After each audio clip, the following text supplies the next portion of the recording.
My mom, Janet, has been suffering from alopecia for more than 30 years. She began developing this condition at the age of 16 and it gradually worsened after having children.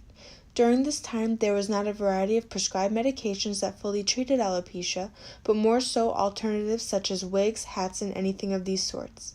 Today, my mom takes supplements such as vitamins B, C, and D, as well as putting cosmetics on her scalp to cover up the balding.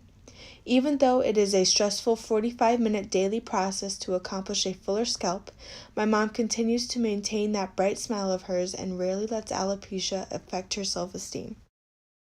Areata alopecia is sudden hair loss that begins with one or more circular bald patches that may overlap.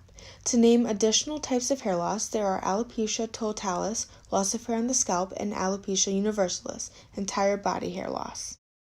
Some signs and symptoms of areata alopecia include smooth bare patches where hair typically grows, fallen out clumps of hair that can be found on a pillow, in the shower, and so on, loss of any facial hair such as eyelashes, eyebrows, beards, etc., and thin or brittle finger or toenails.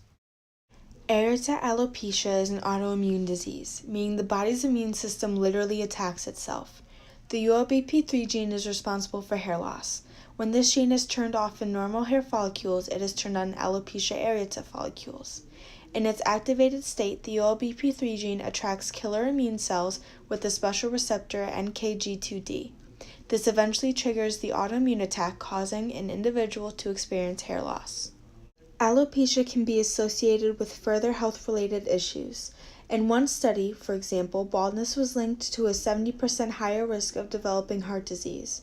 Areata alopecia affects as many as 9.8 million people in the United States with a lifetime risk of 2.1%. Therefore, this condition is quite common in individuals and does have the potential to be treated and overall managed. Hair has always been a part of human evolution, but the natural origin of alopecia is unknown and unpredictable. However, the variations and extent of the disease depends on the patient.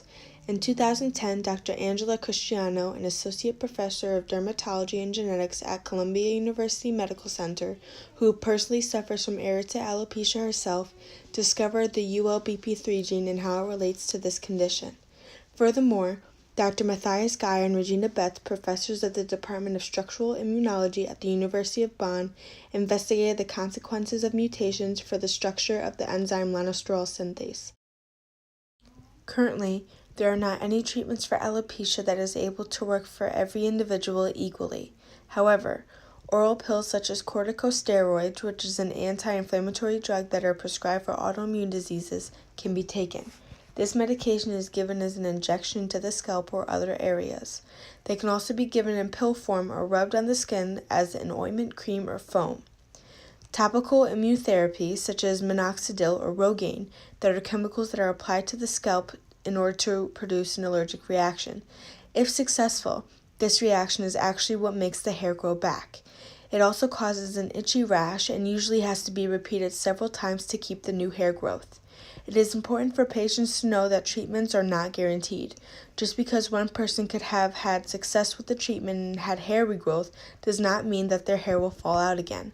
The overall goal of hair loss treatments is to block the immune system's attack and stimulate hair regrowth. Due to the fact that there is currently no cure for areata alopecia and the success rate for treatments range from 22 to 30%, scientists are still working towards breakthroughs in their research.